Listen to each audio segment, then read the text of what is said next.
Welcome back, my fellow Warcraft grognards. I have been hard at work on my campaign, and if you do read like the channel updates, the posts that I put up, you would have seen like some of the things that I've been doing, like uh, fighting Photoshop to like isolate the Fulmer for a BTT token I needed for the game I'm running, which, as I think I have told you before, is not only Warcraft.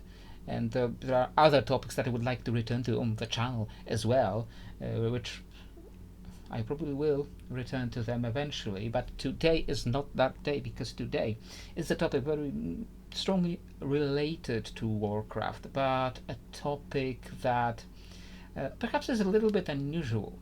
What is very usual for Warcraft is talking about potential future classes, and I have talked about that topic here before, mostly about the classes that I am using in my TTRPG system, the classes, quote unquote, because there are not very strictly defined classes as they are in WoW or as they would be in D&D, because it's mostly a skill-based system. But nevertheless, there is a certain framework of classes, of combining sources of power such as arcane or elemental or shadow, and combining them with a combat style, such as a bruiser combat style, like a paladin or a warrior, or a rogue combat style, like a rogue or a demon hunter, who are both these quick, agile, melee fighting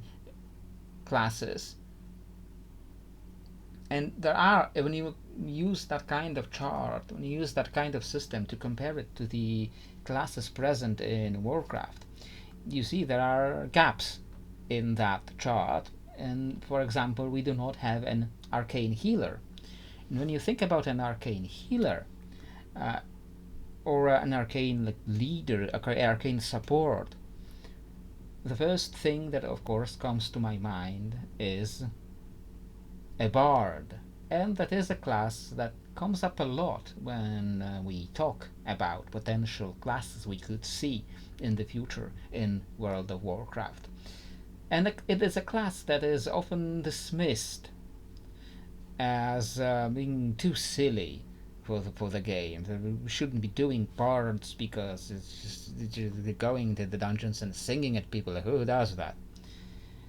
But I am here to tell you that it is not too silly, and it is not as ridiculous of an idea as one could think.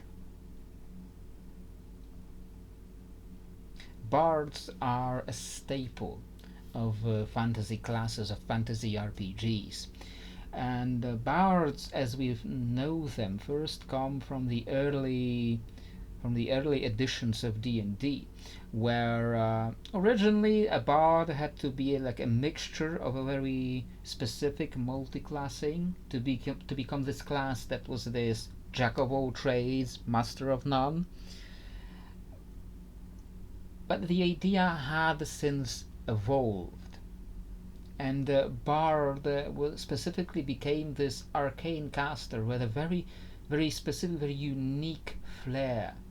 Because while the difference between, say, a warlock and a mage or a wizard, the difference between them is how they get their power. But largely, in D&D, for example, they largely have the same spells.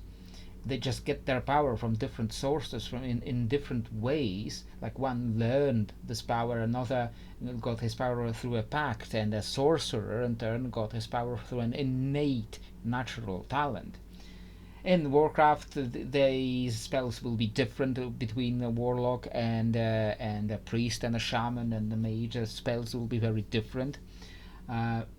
Fitting the same roles, doing the same things with their different spells, which looking slightly different, but largely like there's a healing spell, there's a damage spell, there's a buff spell. But nevertheless, they are in Warcraft they are more different from each other, the classes, than they would be in D&D. So this Bards is evolved into this form of an arcane leader in the fourth edition, the much maligned fourth edition of D&D, which I don't think quite deserved not opinion, its opinion, the popular opinion about it.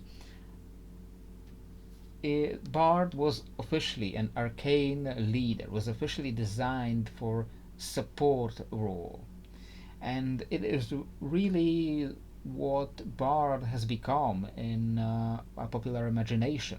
It has become this support character who nevertheless uses his music, uses his arcane magic to support his allies in a different way than a priest would, using his holy or divine power. And while Bard is not unusual in D&D, it is still a rather rare concept in Warcraft. But it did appear in a few places, and I'm here to show you where. Of course, when we talk about the Bard as a class, one of the first things that comes to mind is, of course, the April Fool's Bard, which, as it was an April Fool's joke, it had many things that would be rather impractical to implement in World of Warcraft. And I believe the April Fool's joke talked about actually using a guitar connected to play it like actually play it like Guitar Hero video game, and to actually have to play the melodies the character is performing, and that is obviously a silly idea. I can see someone making this work, but it's probably not very practical to implement that into the World of Warcraft as we have it now. However, there are ideas to take from it. The ideas to make this class, to make the Bard class feel musical without going too deep into either knowledge or skill about the actual music. To represent the idea of the music more abstractly. So what follows is my basic concept of what a bard would play like in the game. Their main resource is called crescendo, and they start an encounter empty. The crescendo starts empty, it builds up as they perform their skills in combat, and then they can use this built up crescendo on their more powerful skills. So it works similar to combo points or holy power. And I imagine they probably do not really have mana, or maybe they have like a basic mana bar that is used for like some very basic abilities perhaps. But overall they mostly care about the crescendo more than they care about the mana. But the crescendo isn't just in World of Warcraft. The crescendo wouldn't be building just on an even basis that every ability just has a static amount of crescendo that builds up. This is where the part of making this class feel musical comes in, because imagine this: every spell that the bard has an associated tone. For example, a low, a mid, and a high tone. It could add more tones, maybe add 7 notes, like the classical 7 musical notations. Maybe you could add those, but maybe at 7 it would get too complex for the mechanics that I'm about to talk about. I think that 3 is about the right amount of tones for this. And each spell has a given tone. So for example, like a basic spell I call Undo, a basic arcane healing spell that basically rewinds the damage someone took, rewinds a little bit of that damage. For example, that has a low tone. But a spell that rewinds a larger area as a higher tone, as a high tone. or a spell that places a hot heal over time on you has a mid-tone, for example. And now, as the bard is playing, the bard is always playing a background music, and they are surrounded by an aura that gives either healing or a buff, or gives, or it can be turned in a DPS spec, can be turned into a damage aura. This aura that Bard is always performing, as they are fighting, they are constantly performing, and this aura gives healing buffs, which is, it is based a little bit off of Lucia from Overwatch, okay? And as they are playing, their crescendo bar displays a different tone every couple of seconds. Or whenever they cast a spell, the crescendo bar chooses a note, and you have to hit. You don't have to. You can hit that note, can choose a spell with the right note. And if you do, you build more crescendo. If you choose a note, if you play a note, a spell that has a different note, the spell still has the effect, but it builds less crescendo, and you need higher amounts of crescendo to cast your more powerful spells. So you do want to hit the right notes with the right spells, even if sometimes perhaps the exact spell isn't the best spell for the situation that you have. You want to hit that right note. And the best players playing the bards would learn how to choose the spell that does the right thing that they need in the game and gives them the most crescendo out of all the options. They would learn to optimize these. If you don't optimize these, if you don't hit all the notes, you are still doing okay. You are still doing the right amount of healing or buffs or damage, but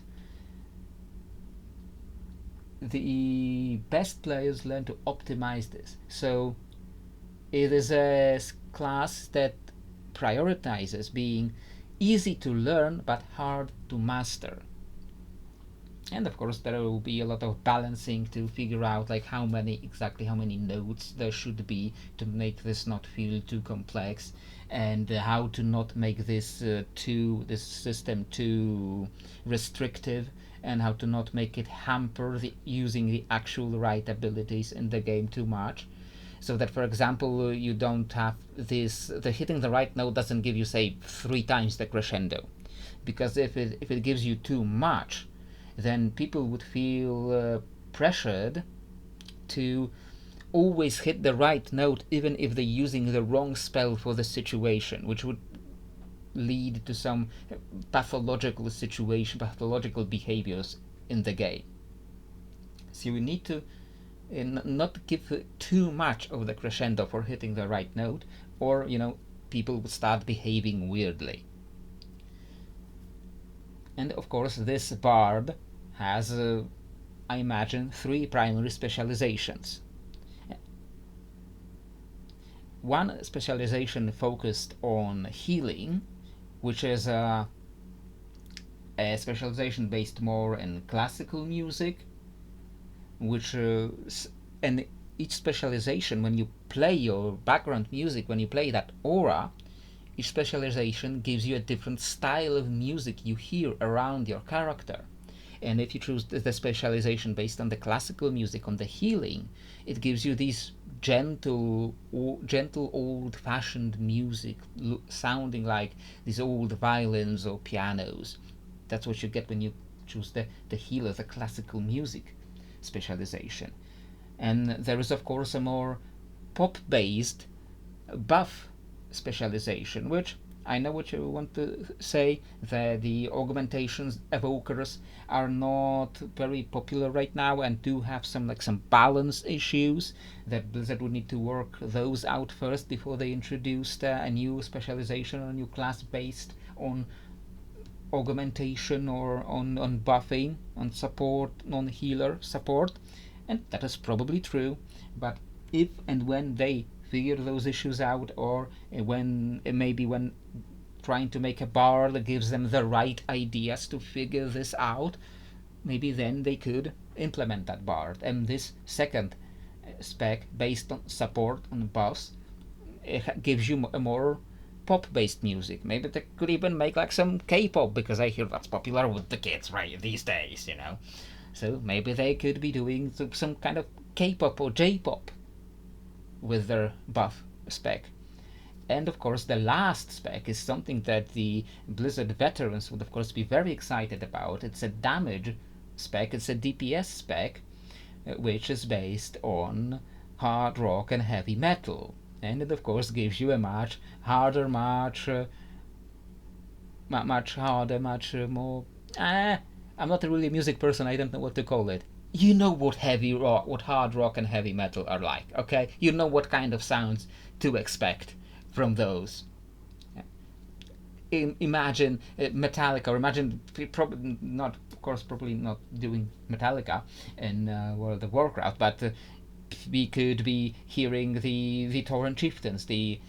I don't know what level they are now, or if they abandoned the levels completely in the name, but you could be hearing the music from the Tauren chieftains when we're playing the damage spec bard. And between these three specializations, of course, they of course have a hero talents that, just like any other class these days, has. The bard's hero talents are as follows. Between the healers and the damage dealers, they can choose to be a skald, based on in the real world, based on the Norse musicians, the warrior bards who went into battle with a song on their lips. And in my system, where it is just class traits, I call the class trait flitting, based on the traditional Norse poetry battle, kind of like an ancient Norwegian rap battle. It's a very rough explanation of what the fluting was, but the skald gets to combine the music there, the more supportive music with their more damaging effects, and get again a different style of music when they use their skald abilities. The second bard hero talent is of course lore walker, because these are some of the primary bards that we see in the setting right now. Because if you look at the lore walkers, a typical lore walker like lore walker Cho, lore walker Shu Chun, they are not exactly mages or priests. They are wearing cloth, they like to sing, they like to tell stories, and still they have some kind of magical power to summon illusions of characters from their stories. So in this interpretation, the lore walker bard hero specialization is able to summon illusions of characters from their songs, from their stories. And these illusions go out into the field like their pets, and they spread that background music aura further out, so the bard doesn't have to keep running around people all the time. So the lore walker can summon these illusions to perform battles, to support, to make these illusions perform battles in front of their compatriots, to enhance their fighting abilities, or can bring up stories of philosophers to enhance healing or other players' support abilities. And of course, the last hero talent for bards is the war drummer, and this is again a very like music kind of based concept from classical Warcraft lore, like the Kodo riders from Warcraft 3. The war drummer chooses as his main instrument, chooses a drum, and he drums out a constant rhythm, inspiring and giving bloodlust and similar abilities to his allies through his constant drumming, enhancing their abilities further. So as you can see, there is a lot of background lore on which a Warcraft bard could be based. There are low walkers and war drummers and other bards, like the bard that was based on Russell Brower, the actual music director for World of Warcraft, who his actual like bard abilities, like he's runs behind you. Russell Brower runs behind you during one quest in Twilight Highlands. He runs around you playing his instrument, which is something I forgot to mention, is the bards would get, like, maybe instead of a weapon, or maybe like an additional slot beside the weapon, they would get to choose their instrument. Maybe in that same slot, like hunters could get back ammo or quivers, and like paladins could get back their tomes,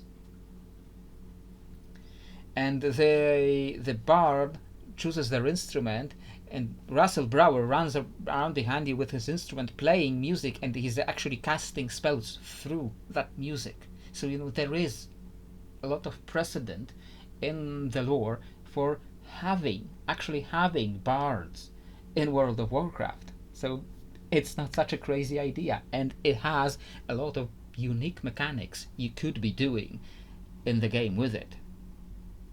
So, anyway, that was my bard. That was my idea of a bard for World of Warcraft.